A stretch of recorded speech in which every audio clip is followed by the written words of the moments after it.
let's talk about a show that I don't think many people are watching. It is on brand with Jimmy Fallon. This is a marketing show. It's reminiscent of The Apprentice, dare I say it. When The Apprentice had advertising challenges. So hit the like and subscribe button as the intro plays.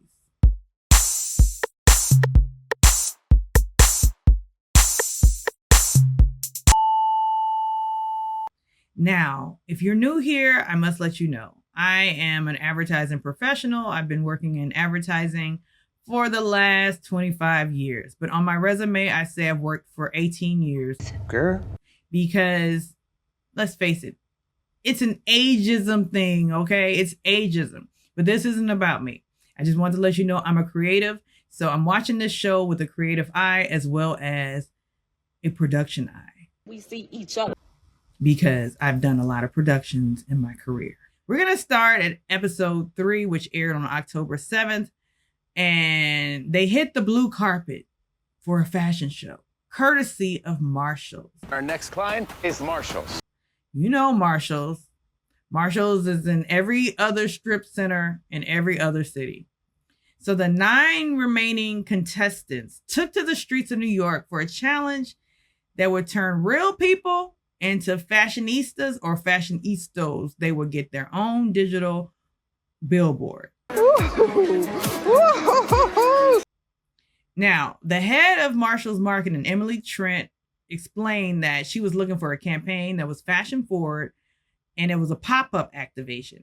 An activation is basically something that you experience, that people can go and experience if you don't know. So this is experiential. It's in that realm of marketing. We want a live event. It is something that you could just walk up on and you can experience it. Photos will be taken of customers interacting with the activations. These photos would then get a billboard. As a host, the CEO of the on-brand industry, Jimmy Fallon, explained this activation must capture the moment of real people being wowed by the premium merchandise at Marshalls. The premium merchandise at Marshalls? No shade, no shade. Okay, I'm not. I shop at Marshalls. So each person had an hour to come up with some creative. And mind you, that never happens in the real world. If you're trying to enter a career in marketing as a creative, you tend to get more than 1 hour now to come up with ideas. Now, mind you, there are rare occasions where, a client has a quick turnaround, and they need something like this. Typically, you get a week to 2 weeks to come up with creative to present. You would then present internally. And then you would get a week to present internally, typically. Present internally. It goes through all these little realms of approval from the account people to the CEOs, depending on who's micromanaging and who's not micromanaging. This is my job, brother. I don't go down to your job and knock the crack pipe out your hand. Then you go to the client and you present to the client. The client then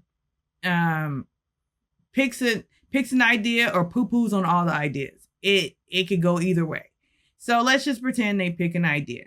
So in this case, they get an hour. And mind you, on the first episode, I thought it was such BS because there was a Dunkin' Donuts assignment where basically they had to come up with the idea for Dunkin' Donuts' new breakfast initiative.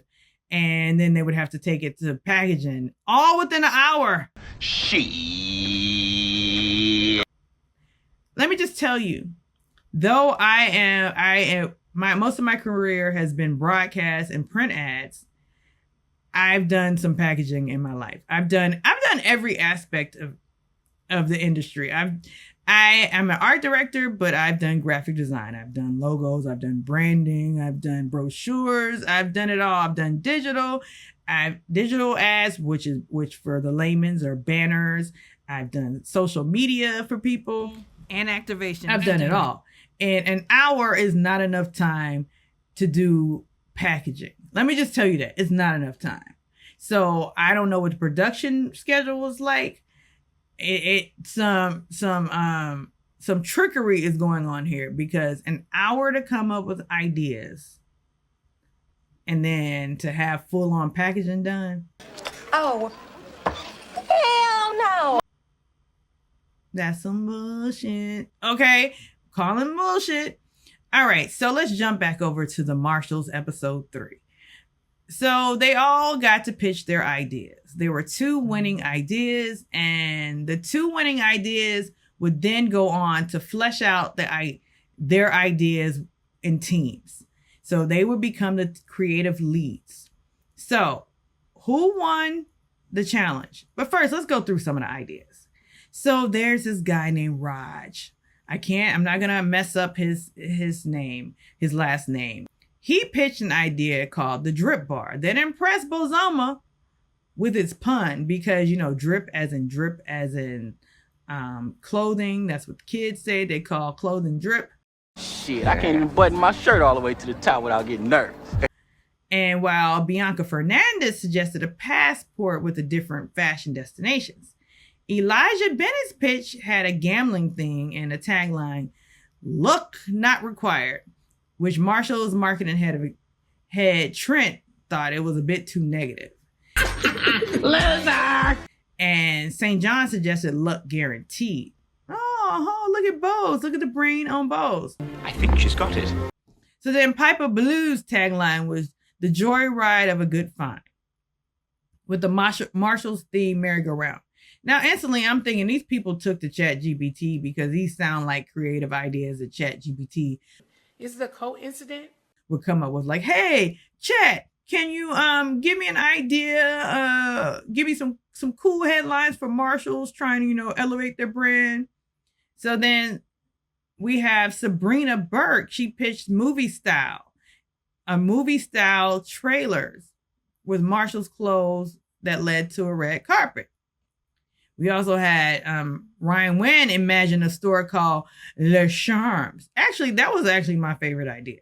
Le Charms, because it was Marshall spelled backwards. You think it's this high-end boutique. You get inside, boom, it's Marshall. However, I don't think from a branding standpoint that the client gravitated to that, because it didn't say Marshall's out the back.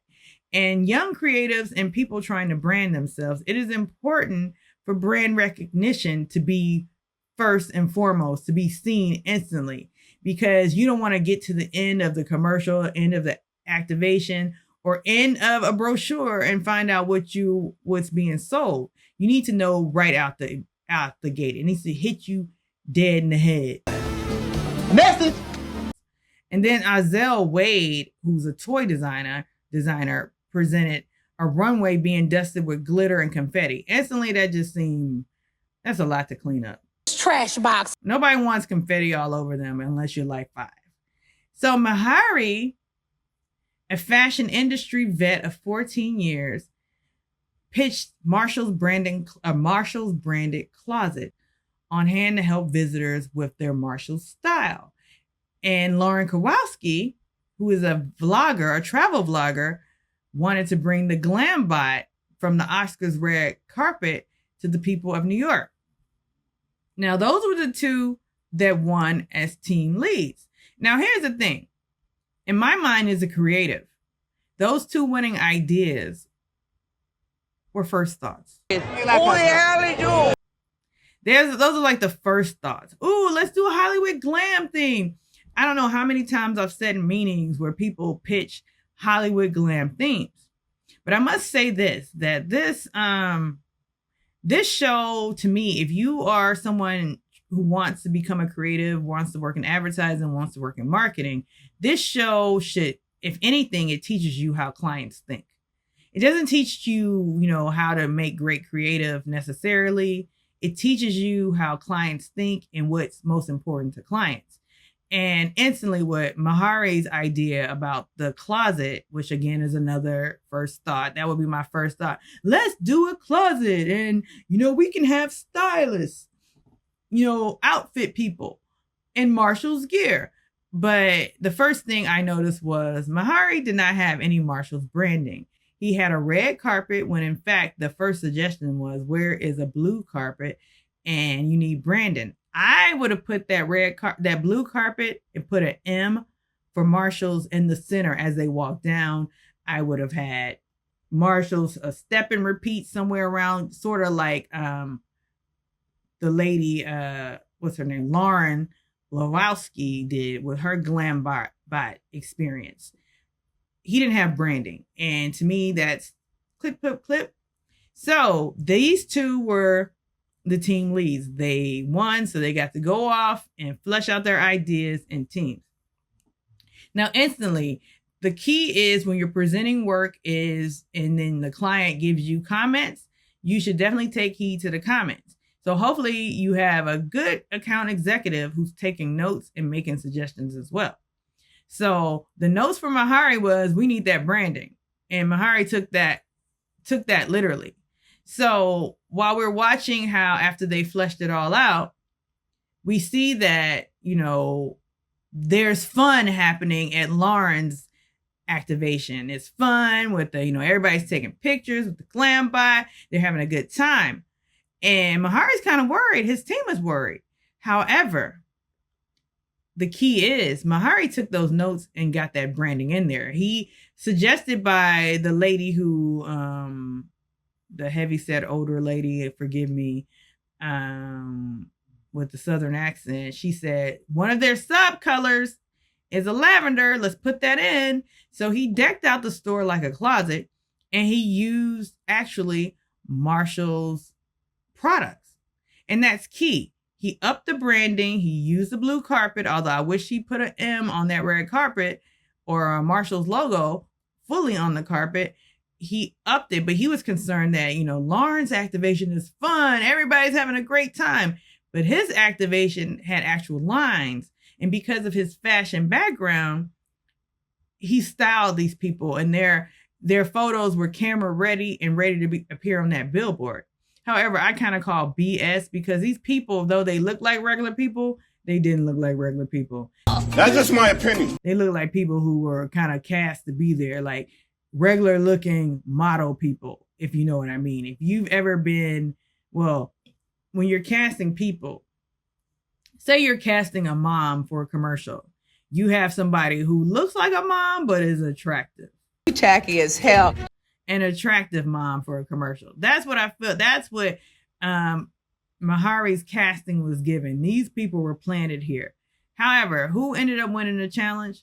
Mahari, because he took the notes.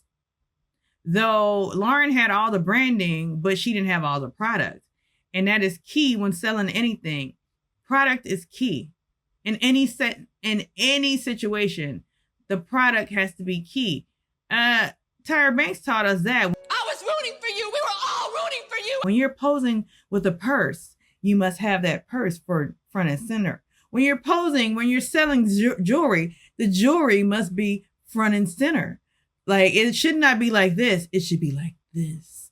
So always keep that in mind when you're selling anything. The product comes first. You had one job. Before anything, the product comes first. And whatever the strategy is, you need to sell that strategy. Anyhow, drop to the comments and like and subscribe.